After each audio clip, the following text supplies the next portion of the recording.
Talking tech on a Tuesday, and joining us this morning is Keith Atchison from Fusion Interactive, and talking this morning about smart watches, which, we talked about it last hour. We were talking specifically about the Pebble, right, and saying that there was a time when watches were kind of everything and then nothing.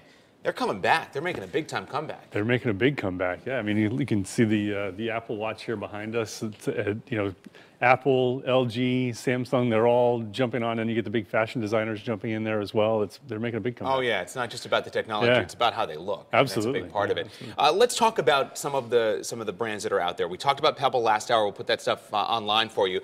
LG, which makes smartphones, is getting in the game too. Yeah, they're becoming a very big player in the smartwatch. So you've got Pebble, and then of course the Apple one is coming out, but LG, I would say, is probably the next biggest one that's out there. It's an Android. They're using the Android Wear operating system on the watches that they have out now, but they're in the new watches that they're just releasing over or they're showcasing over in Spain are actually using a new operating system, which could be even better than the Android Wear operating system. Wow, and these look a little more advanced than the Pebble in some ways. They do. They've got that nice LED screen, or OLED screen, I should say. So it's uses up a little bit of battery. You can keep the watch face on all the time, and very sharp looking as far as fashion goes, I think. So. Of course, Samsung has its version. Samsung does have its version, yes. So the Samsung is the Gear 2 Neo, I think, is the one that we were talking about, or will be talking about on Twitter.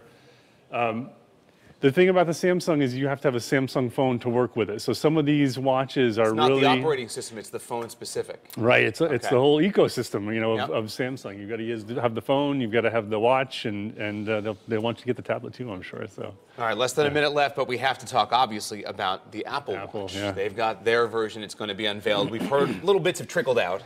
Yeah, next week they're supposed to have a big unveiling online, and you can watch it online, and then hit the stores in April. And of course, Apple is just coming out with a real sleek design. You're going to be able to run all your apps and sync all your other devices up to it. And it's got one of the features that it has are these great two-way communications that Apple is really known for. The FaceTime stuff. They've got a feature on there where you can actually send your heartbeat pulse to somebody else who's wearing an Apple Watch, and you can tap the face, and it hits the other person you're tapping to. And, how have we lived without that? I don't know. Goodness. All right, all that information, we will put it up on the Twitter account and also online at WTNH.com.